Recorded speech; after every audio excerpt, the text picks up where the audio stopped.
Disikan oleh Allah di sebuah negara yang bukan negara Islam dan bukan berasaskan Al-Quran, tapi nuansa keislaman insya Allah nampak di negara kita. Kita harus bangga Maulid Nabi masuk ke istana, walaupun kami bukan negara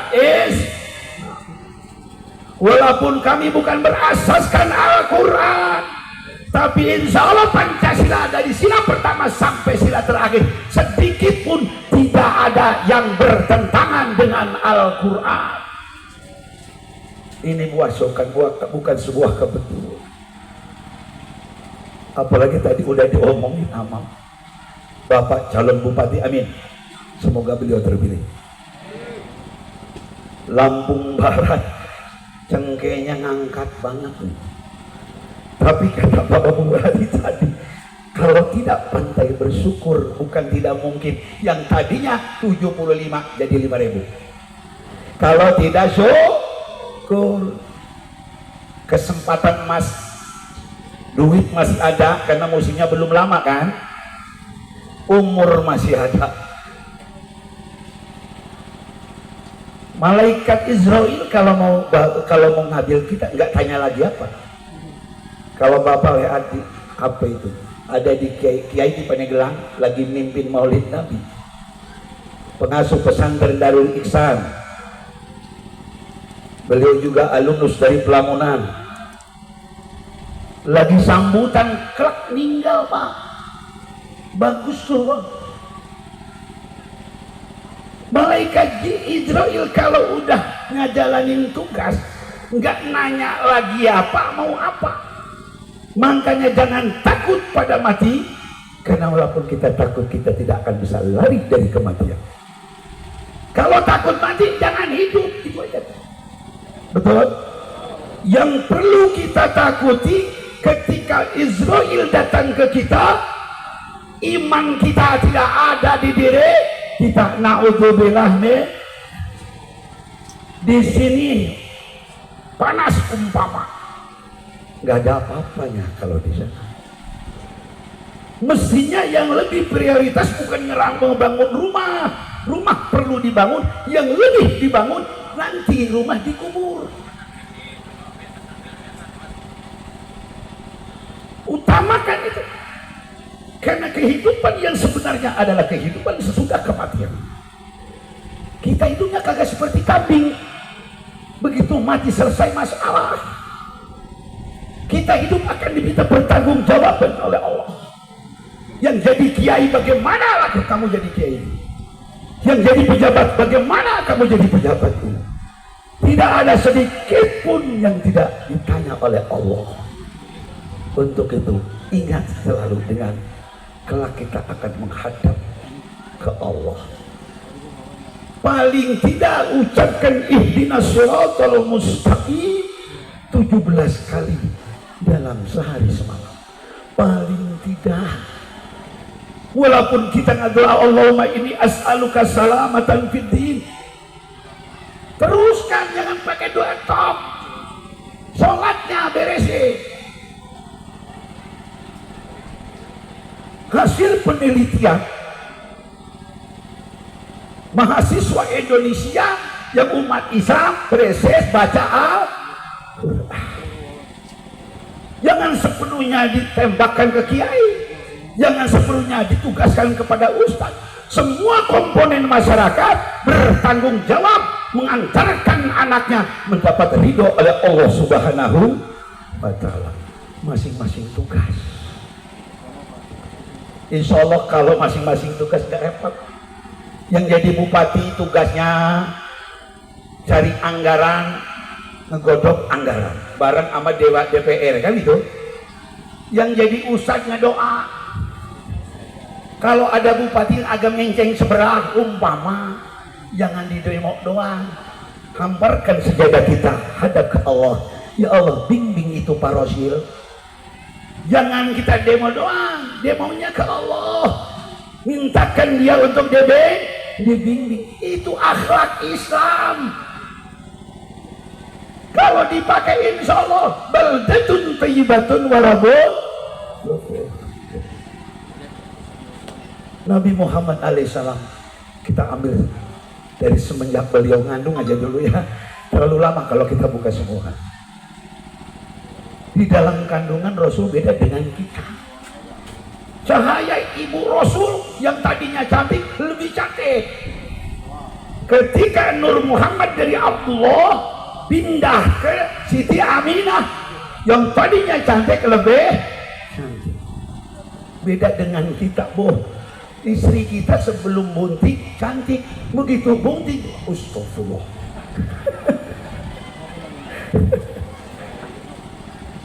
Makanya tidak ada lawan di Rasul dari sisi apapun. Nggak terasa itu ibunya Rasul ketika mengandung Rasul. Kalau kita lagi ngandung kadang-kadang ibunya benci ke suami, betul? Pengen notrok aja. Begitu dilahirkan ini guys, terlalu panjang kalau saya buka semua. Begitu dilahirkan, semua makhluk alam semesta mengajukan proposal ke Allah. Ya Allah, berikan aku SK darimu untuk mengurus putra terbaik, makhluk terbaik yang tiada ayahnya. Ya Allah, coba dalam kandungan bapaknya dipanggil Allah. Dibayangin dulu perjuangan Rasul. Begitu lahir subhanallah. Sebagaimana dalam kitab Perjanji, seorang ulama mengatakan wa aqsabatil aqtaru min ba'di jaddiha. Kata orang pesantren wa aqsabat di sini hamzahnya hamzah sayrurah. Kata orang pesantrenan itu tugasnya tengku tuh, nanti di pesantren dibahas. Sebelum Nabi Muhammad dilahirkan, di Timur Tengah terjadi krisis multidimensi. Kalau orang Serang kan peceklik ngingkring. Kalau orang Serang kurang tahu nih, kalau orang Lampung nih. Kata orang Jakarta, sebelum Nabi Muhammad dilahirkan oleh Allah di muka bumi, di Timur Tengah khususnya terjadi krisis multidimensi. Peradaban hancur, politik hancur, ekonomi hancur. Insya Allah Indonesia tidak akan pernah terjadi asalkan selalu menghadap ke Allah. Amin ya Rabbal. Begitu lahir Nabi Muhammad, pepohonan yang nggak ada daunnya udah mengering, numbuh langsung jadi berbuah. Siti Halimah yang tadinya air susunya kosong, karena kurangnya asupan masuk ke perutnya karena terlilit oleh kemiskinan, mendadak terisi penuh karena barokah dari roh khusus. Wa aqsabatil aqtaru lan jadi subur apa sakit penjajahan. Itu mana orang Serang mimba dijadinya saking suwise pecek kelike aktor orang pesantren. Kalau Serang sebelum terjadinya kelahirannya Rasul di muka bumi terjadi krisis multidimensi. Begitu dilahirkan subhanallah, saking senangnya termasuk Abu Lahab, dulunya girang banget tuh punya ponakan lahir yang punya keanehan, belum lahirnya juga banyak keistimewaan yang Allah ya Allah lihatkan kepada keluarganya, lebih kepada sang ibunya. Abu Lahab itu kan pamannya juga, cuman beda ibu dari Ki Abdullah, karena Abi Thalib itu istrinya banyak. Ki Abdul Muthalib ya kakeknya, istrinya banyak. Kalau dengan Abu Lahab itu beda hubungan bareng bapak. Ki Abdullah itu anak paling terakhir, cara orang Serang nyebut bungsu. Kalau dengan Ki Abi Thalib ayah dari Sayyidina Ali itu barusan bareng bapak bareng ibu, tertera dalam kitab Muhammadur Rasulullah. Cuman tradisi masyarakat kita nyeluknya mama. Kalau sebenarnya orang kita kan kalau manggil ke kakaknya bapak kan uwa, betul? Tapi bahasa Arab kata amun nabi saja, ya nggak salah. Bahasa Arabnya amun nabi, tapi kalau orang kita, kalau kakaknya bapak kita manggil orang Serang, kurang tahu. Orang Lampung Barat sama. Alhamdulillah kalau sama. Karena saya juga tadi nanya sama Ahmad, Mat, itu teku itu dari mana? Dari apa? Sumendo. Saya nanya coba. Saya datang ke sini nggak ngomong ada sesuatu, pasti ada sesuatu. Saya nanya dulu, coba tokoh Sumendo yang membawa Islam itu siapa ini? Maaf ya, yang bukan Sumendo, karena kami tidak mau mengotak-ngotak. Saya nanya langsung. Karena Islam tidak akan pernah terbang dengan sendirinya, pasti ada yang membawa. Termasuk Maulid Nabi tidak akan pernah terbang dengan sendirinya. Pasti ada seorang sosok ulama yang membawa itu. Kami tinggal meneruskan doang, Pak. Bahkan kami sedang mengadakan penelitian di pribadi kami. Siapa pertama kali yang memproklamirkan Maulid Nabi di Banten? Semua kayaknya dia bisa jawab. Mestinya kan kita tahu.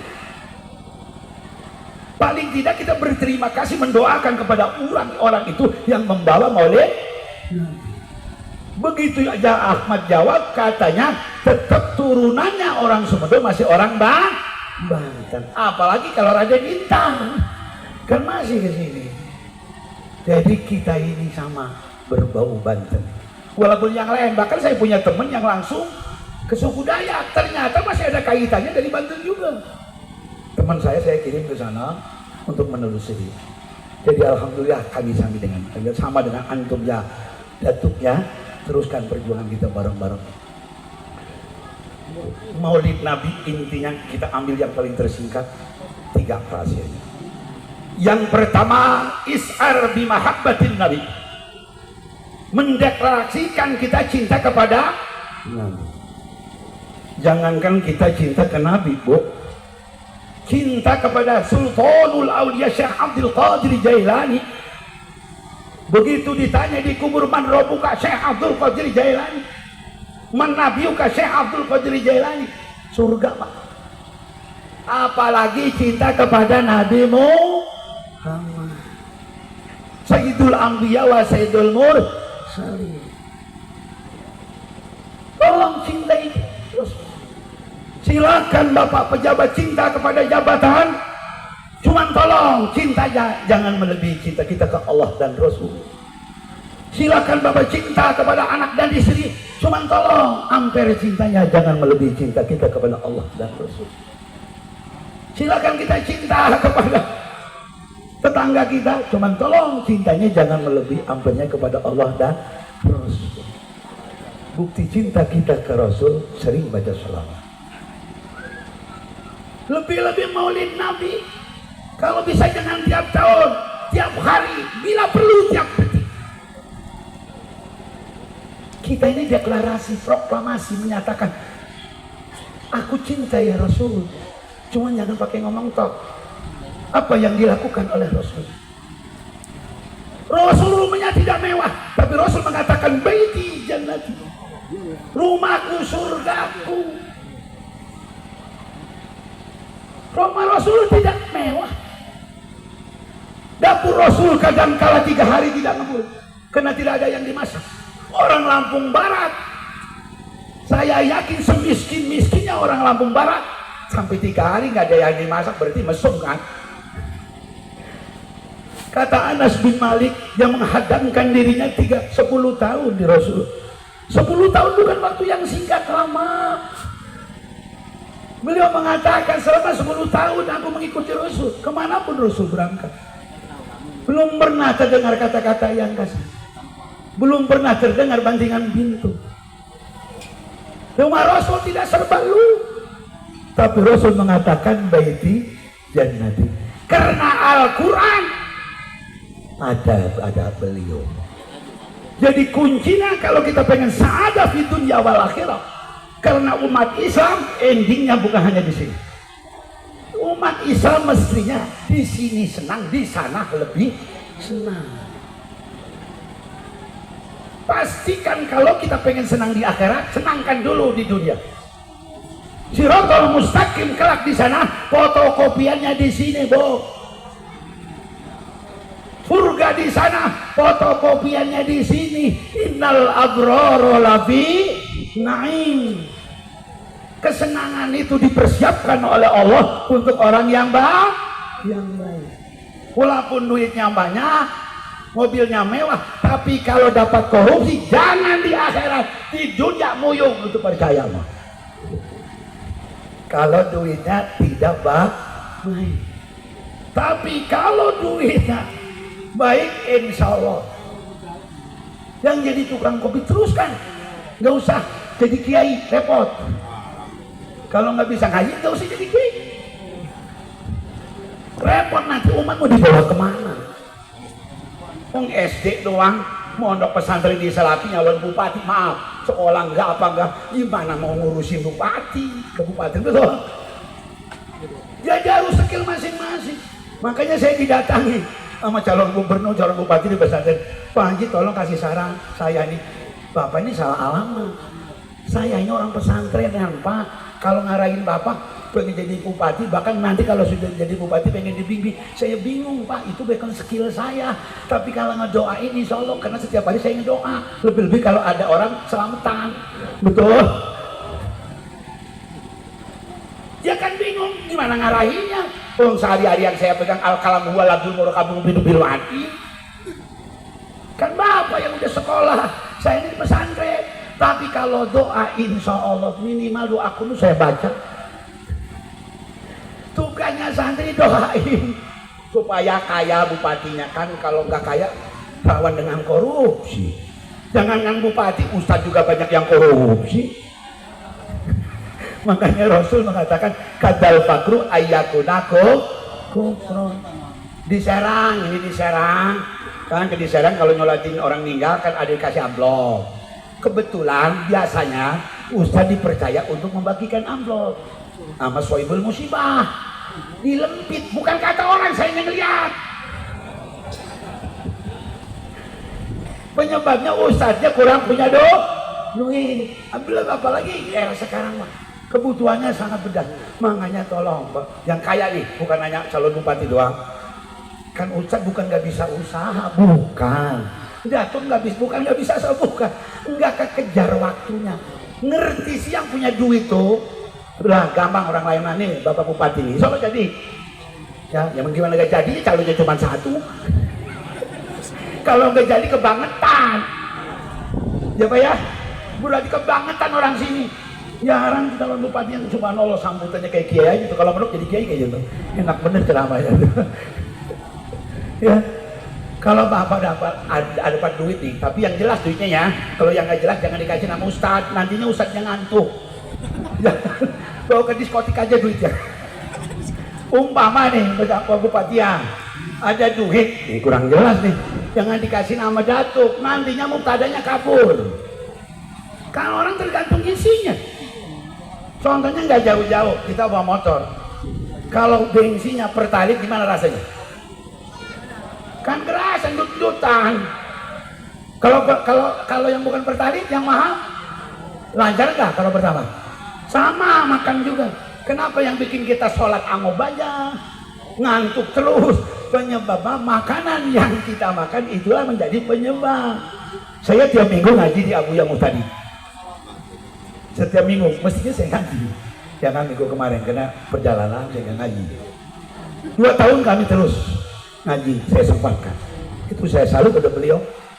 Mulai ngaji dari jam 8:30, selesai dohor, jamaah bareng. Orangnya udah nggak ambung nih, udah keseimbang. Kalau sholat duha berjamaah rakaat pertama dia berdiri, kedua ketiga sampai keempat sambil duduk, berarti udah nggak ada keseimbangan. Tapi ngajar ngaji mulai dari jam 8:30 sampai tonggur sholat berjamaah, subhanallah. Banyak kan para pejabat datang, mestinya begitu, jangan jauhi ulama. Tapi datangnya jangan hanya mau nyalon saja. Maaf nih Pak Bupati, ini mah diserang. Datangnya mau nyalon loh. Begitu udah jadi boro-boro datang, didatangin nutup pintu, kata ajudan, bapaknya lagi sibuk. Bupati Serang. Tapi insya Allah ini enggak. Insya Allah. Mestinya datang, walaupun nggak dipanggil. Apalagi kan tadi pemanasan, ya 20 apa 10.000 bata. Ini belum jadi nih. Tapi nanti kalau sudah jadi, jangan ditanya pada Datuk. Insya Allah, biar nanti jarak ke Bantennya, syukur-syukur ngaji ke Banten, ini Datuk kasih mobil Pak Bupati. Nih, coba kalau saya nggak punya mobil, pasti saya minta DP. Jujur, pasti saya ngebel. Tan, antum ngambil saya mau suruh ke desa antum, kirimin dong. Kalau saya nggak punya mobil, untuk saya punya mobil. Nggak mikirin, tapi insya Allah udah dipikirin. Iya. Jadi hikmah maulid yang paling inti pertama, is'ar bimahabbatin nabi, deklarasi cinta kita kepada Nabi. Cara cintanya terserah.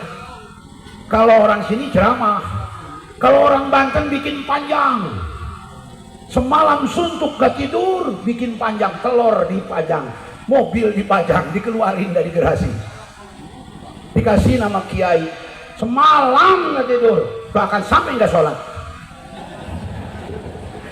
Ada yang nanya ke saya, Pak Haji Saib, kalau orang peringatan Maulid Nabi kagak sholat bagaimana hukumnya? Bagus, daripada maulid kagak, sholat kagak. Betul. Kalau memang biasanya dia sholat, apalagi sibukan Maulid Nabi, sesibuk apapun pasti dia sholat. Bahkan ada yang nanya lagi, Pak Haji Said, kalau Maulid Nabi dapat ngutang bagaimana? Lebih bagus. Jangankan punya duit, yang nggak punya duit juga sampai belain utang. Nanti diumumin nih Maulid, ada buku catatan. Kampung Pesantren Datuk Saprudin mengadakan Maulid Nabi pada tahun sekian tanggal sekian, yang ceramah Haji Said Bubul, calon bupati dan mantan bupati, yang ngasih bata 10.000 umpam. Nanti ada pengumuman di akhirat, nanti nggak percaya mati. Saya nanti. Makanya tolong yang hadir di sini nih, kalau belum nyumbang. Saya aja tadi nyumbang, walaupun sambil kepaksa. Urusan baik nggak dipaksa repot. Ibu-ibu sama tukang ikan nawarin minum, betul? Kenapa istrinya boro-boro nawarin, minta bikin kopi aja nggak dibikinin, betul? Makanya Bu, ketika Rasul refreshing ke neraka, penduduk mayoritas di neraka ibu-ibu. Nggak percaya tuh, tanya sama Datuk. Buka kitabnya Datuk, saya nggak ada kesempatan untuk buka kitab. Kata ibu-ibu, itu Haji Said ngamplong, masa refreshing di neraka. Panas dong, Bu. Yang bikin panas api bukan api, Allah. Bukti konkretnya mana? Ketika Nabi Ibrahim alaihissalam dibakar oleh Allah, Raja Namrud mengeluarkan dana negara habis dikuras, sampai rakyat semua dilibatkan untuk membeli kayu.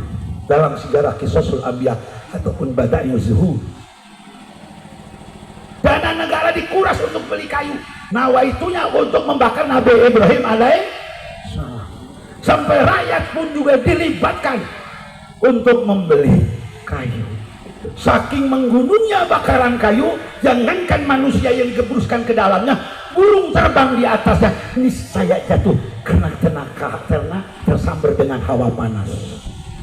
Semua penduduk langit menjerit ke Allah melihat Khalilullah, kekasih Allah Nabi Ibrahim alaihissalam, mau dikabruskan di kubangan api.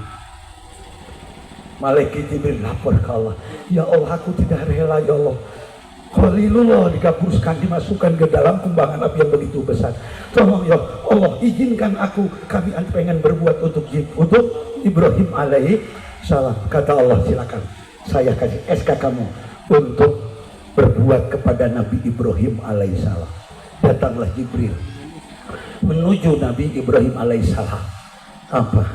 Beliau, Ibrahim, saya dapat SK dari Allah untuk bisa berbuat apapun yang kau mau, karena kami sudah dapat SK dari Allah. Sekarang apa yang kamu minta? Bila perlu api ini akan kupadamkan, supaya jangan membakar kamu, supaya jangan membakar kamu, Nabi Ibrahim alaihissalam. Aku minta kalau sudah dapat SK dari Allah.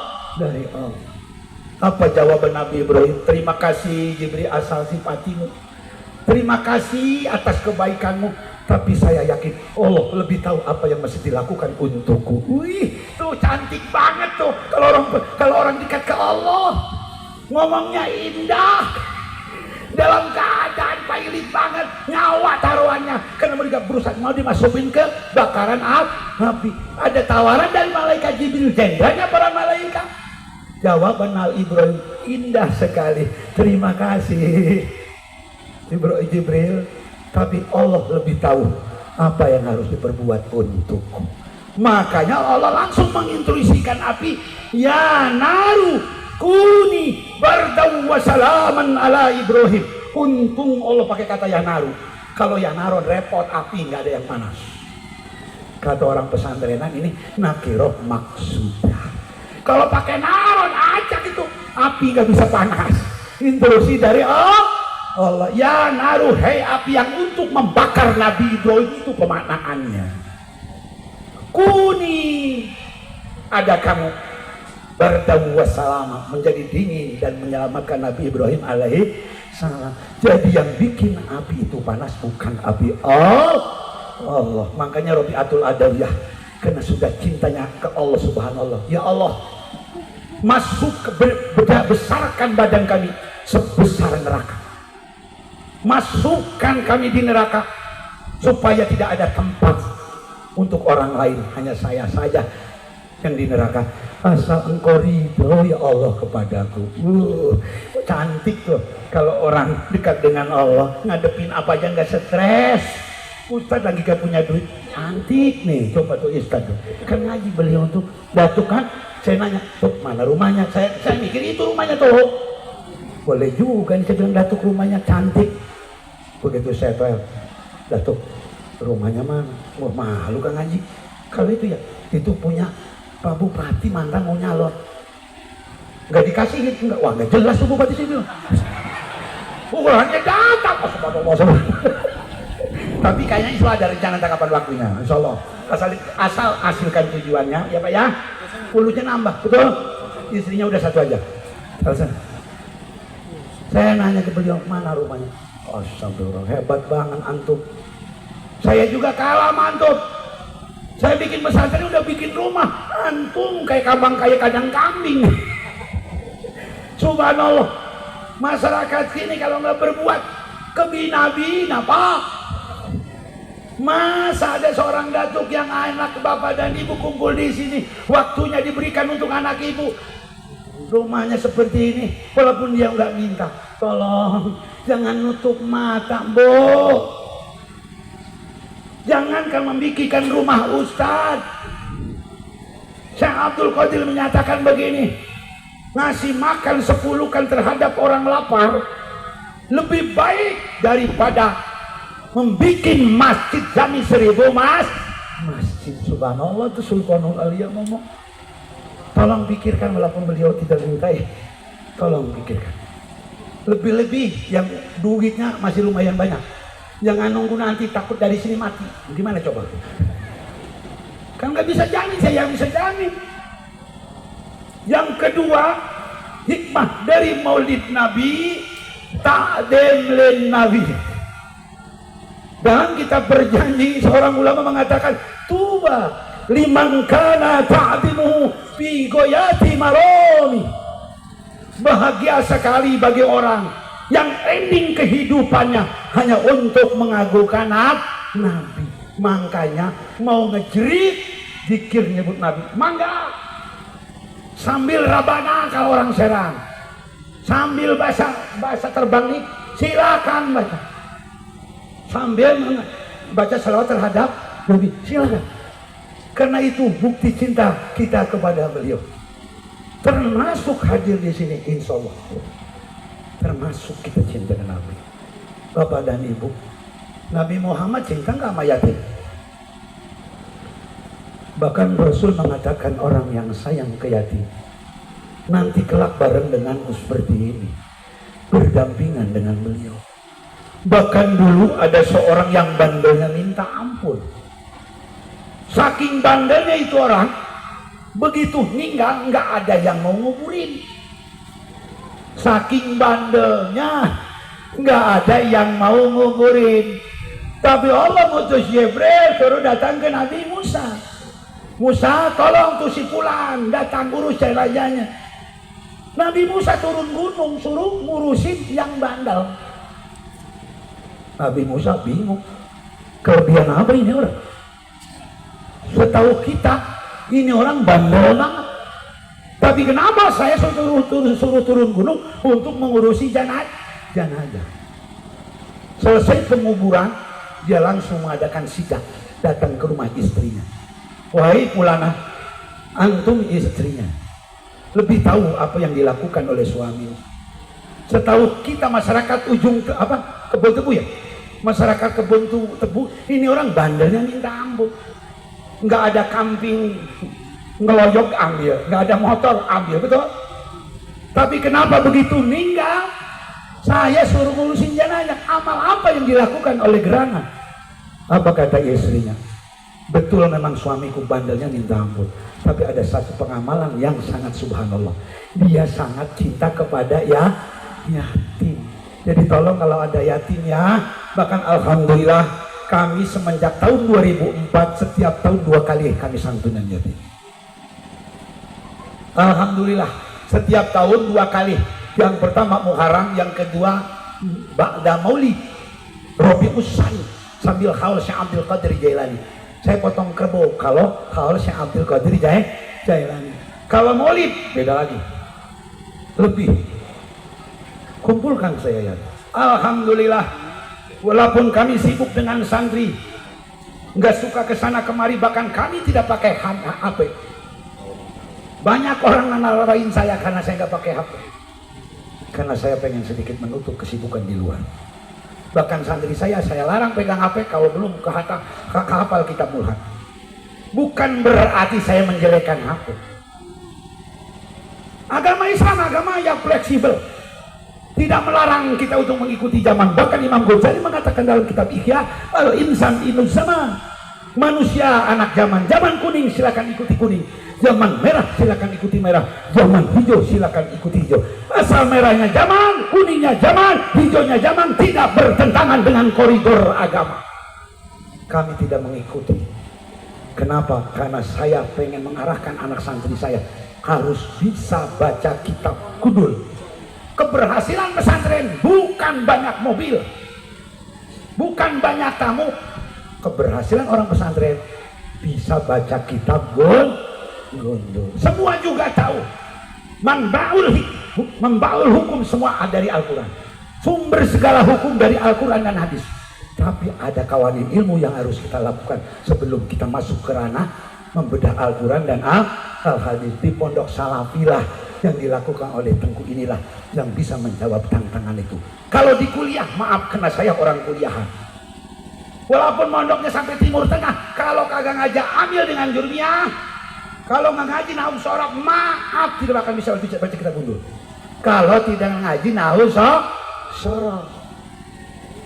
Sarana pendidikan kalau mau jujur yang paling terluak pondok pesantren. Yang mempelopori pondok pesantren itu mana? Pertama kalau di Pulau Jawa Sunan Ampel, wali tertua, wali 9, kurang tahu saya kalau di Aceh. Kalau di Aceh maaf datuknya, maaf ya Kiai. Kalau di Jawa, di Pulau Jawa pelopor pertama yang membuat pesantren itu adalah Sunan Ampel.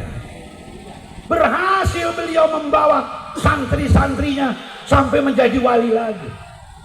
Termasuk di pesantren Lamunan, berapa kiai yang diproduk oleh Kiai Pelamunan. Di Telang Padang ada Ki Halimi, orang Pelamunan juga.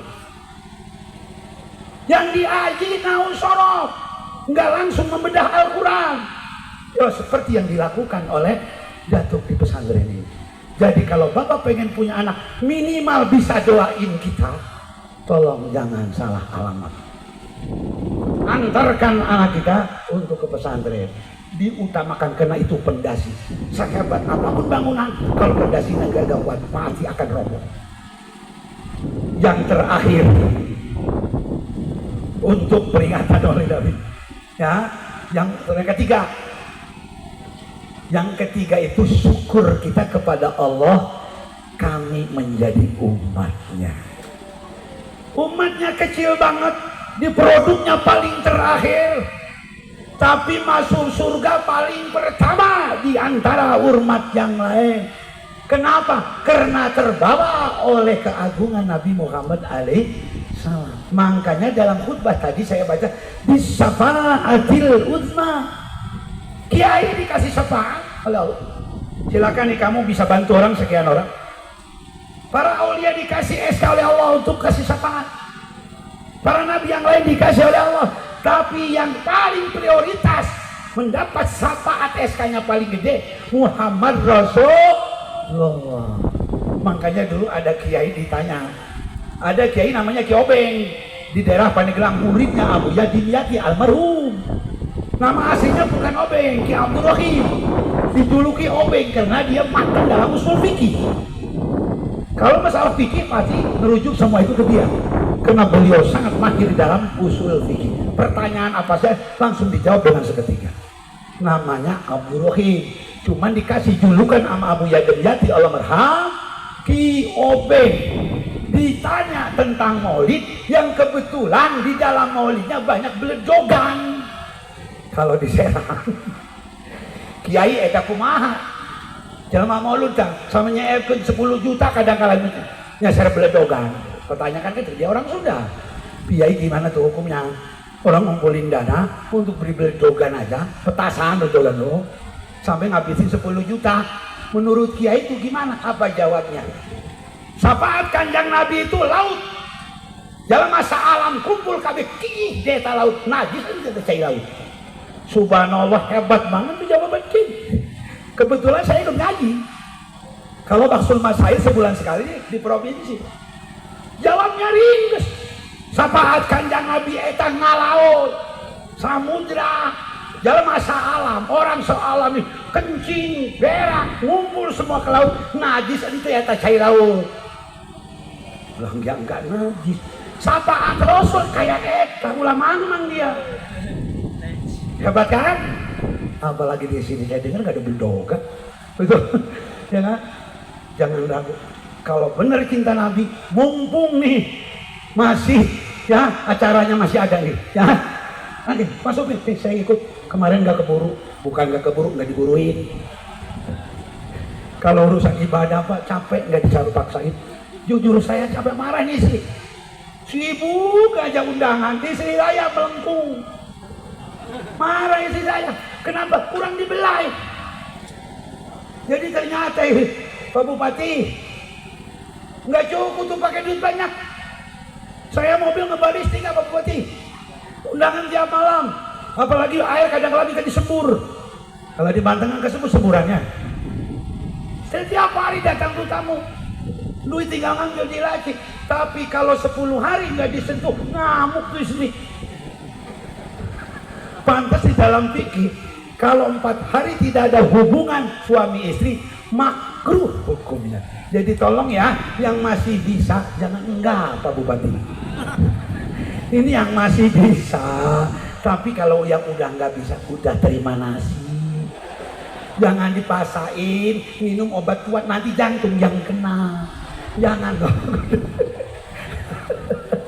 Kalau mau berobat gak masalah. Cuman tolong harus tahu diri. Saya punya teman udah tua, istrinya perawan. Dipaksain ujungnya dia mati di atas perut, kan repot. Untung-untung perut istri. Coba kalau perut dok-dok kan repot. Tolong ya, kalau yang udah tua jangan paksain ya. Minta aja kalau disembuhkan, kalau nggak sembuh terima nasib. Kan udah dari dulu senangnya, belakangan mikirin akhirat aja. Rasulullah sangat cinta kita. Bukti cinta ketika dibangunkan dari kubur, yang pertama ditanya umatku. Begitu dimasukkan ke surga oleh Allah, gelisah Nabi Muhammad, nggak tenang. Kata Jibril, Muhammad ngapain lu Kelihatannya gelisah aja, kamu udah di surga. Bril, saya udah enak nih, umatku gimana Bril? Tuh saking senengnya ke kita. Makanya tolong jangan sampai luntur kita cinta kepada beliau. Silakan profesi apa saja. Yang jadi tukang kopi teruskan, yang jadi tukang ojek teruskan. Teruskan apapun skill yang Allah berikan, teruskan. Disyukuri. Insya Allah kita akan diantarkan oleh skill itu masuk surga. Asal kita bisa pandai bersyukur. Gak sedikit kiai yang masuk neraka. Betul? Gak sedikit lah, karena dia sombong jadi kiainya. Ilmu itu bukan untuk sombong, tapi untuk pengamalan. Dari mana siapapun itu kebaikan, ambil. Khudil hikmata min ayyi wi'ain kharajat. Dari mana sumber kebaikan, ambil. Silakan. Bahkan kata Imam Ghazali menguatkan hadis ini, khudil fawaida walau min famil bahaim. Ambil yang baik walaupun keluarnya dari satu hewan. Dukung Pak Bupati ya. Nanti kalau beliau salah, doakan. Kalau yang dekat, kan ada yang dekat pasti. Ada tim sukses kan, diingetin. Pak jangan gitu dong, tuh di sana ada Randa. Iya jangan juga harus diingat, kita tanggung jawab beliau. Umpama terpilih beliau jadi Bupati Kampung Barat, ada janda yang nggak makan. Yang pertama dipinta tanggung jawab siapa? Pak Bupati. Ustaz belakangan, kenapa? Ustaz nggak punya duit.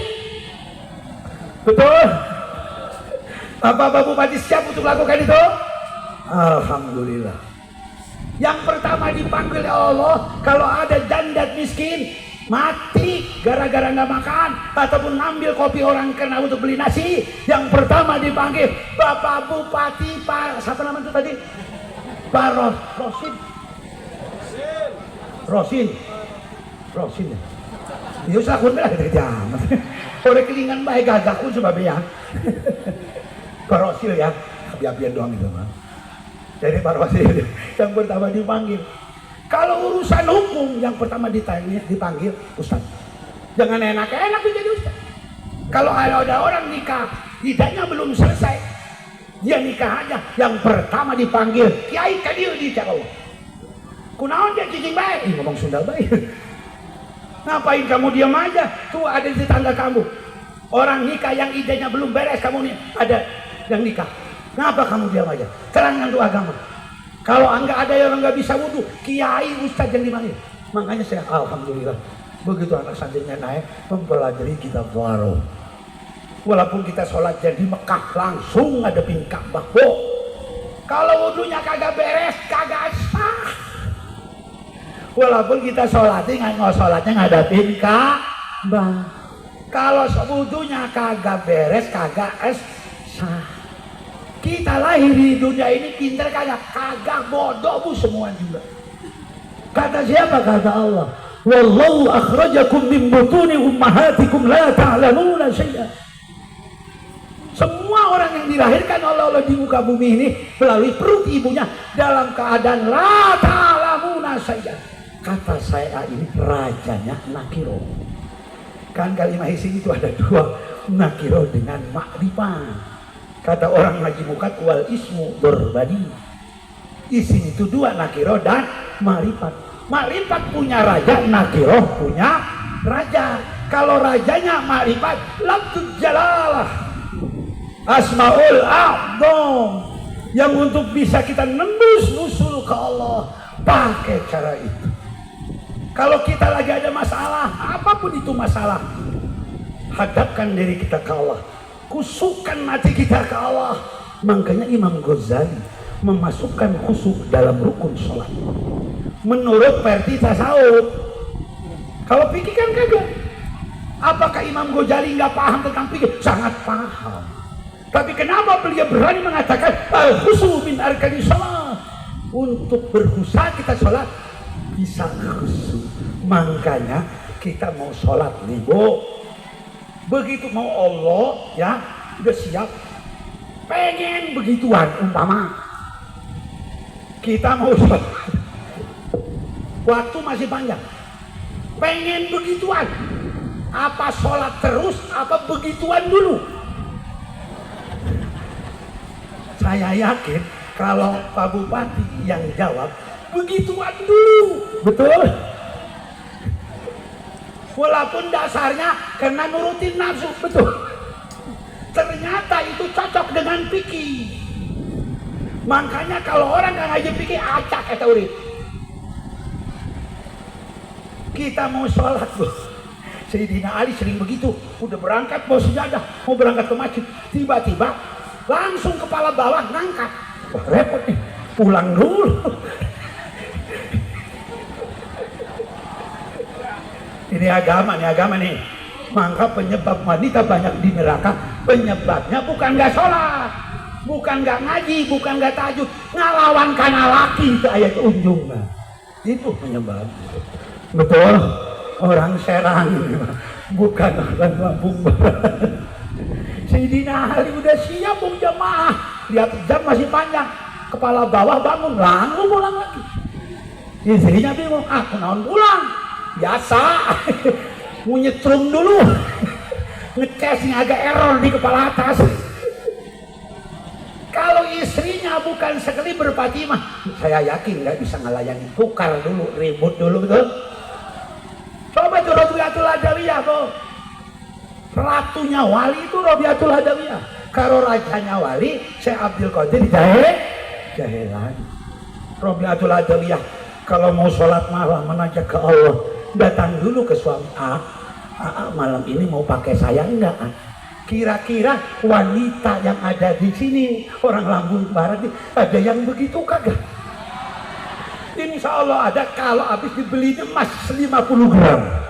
Betul? Kalau habis dibawa ke toko emas dibeli emas 50 gram, kira-kira ngajak tidak? Ngajak, betul? Tapi kalau kopinya lagi ngebuah, boro-boro ngajak, diajak juga, dedengkulnya jadi sini, betul? Betul? Itu yang membuat penyebab di pendiri neraka banyak ibu-ibu. Kalau suami minta, Bu, ibu kagak ngasih, suaminya kagak ribo, semua yang kena sinar matahari melaknati sama ibu, sama itu ibu. Itu hadis yang bilang, bukan saya. Terserah, saya ngejalanin hak doang. Betul? Tolong ya jangan diulang, Bu ya. Makanya saya kalau mau berangkat ngomong dulu sama istri. Kan saya berangkatnya kan hari Minggu, malam Minggunya saya ngomong, yang apa? Saya ini kayaknya pulangnya agak lama ya. Kira-kira mau pakai saya enggak? Cuman tolong jangan lama-lama ya, takut jeklok saya roboh. Saya nawarin sama itu. Kata istri saya, oke, siapa takut? Cantik banget istri. Karena istri saya kan anak kiainya, orang Pelamunan, cucu dari Abah Lunje, wajar kayak begituan. Makanya milih istri jangan cantiknya doang, Pak Bupati. Ya yang cantik ininya, Bu ya. Kalau nih, kalau cantik muka terbawa usia longsor, Bu. Betul? Saya punya tetangga dulunya, Bu, bunga kampung begitu tua, gak jelas. Dipupurin aja ya pokasem. Hancur semua. Tolong Bu ya, tolong Bu, walaupun ibu rajin sholat, rajin ngaji, tolong Bu ya, sama suami jangan dusun, Bu. Insya Allah surga ibu ada di kaki suami. Kalau ibu pengen sukses anaknya menjadi orang hebat, tolong ibu ke bapak yang hebat. Kalau mau masak, tanyain masak apa, gitu. Insya Allah seperti dilakukan oleh Robiatul Adawiyah. Udah Pak Kiai ya, udah jam 12 ambil nih, 11 lewat ya. Sayanya udah capek karena jam hari malam Selasa saya udah harus ada di Kemasan, Banten lama. Makanya kayaknya saya langsung pulang nih, gak bisa lama. Pada tuh ya Pak Bupati, jujur aja kalau Bupati di sini ya. Cuman karena dia juga perlu saya, doakan sayanya supaya lancar perjalanan. Amin ya Rabbal alamin. Bukan itu saja yang bisa saya sampaikan. Apabila ada kata-kata yang salah itu dari kekeliruan saya dan kebodohan saya. Apabila ada kata-kata yang baik itu pertolongan Allah Subhanahu wa taala. Akhirul kalam, wassalamualaikum warahmatullahi wabarakatuh.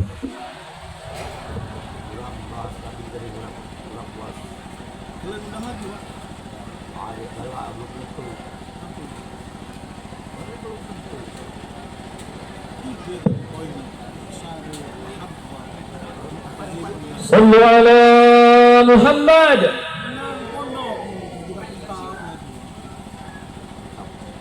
Jazakumullah khairal jaza ayuhal murabbi Fadilatu Kiai Haji Sayyidul A'la. Semoga apa-apa yang telah beliau sampaikan dari ilmu-ilmu beliau yang tentunya begitu banyak dan begitu luas, banyak yang dapat kita petik, dapat kita ambil, serta tentunya dapat menjadikan lentera perjalanan hidup kita untuk menggapai syafaatul uzma baginda Rasulullah sallallahu alaihi wasallam.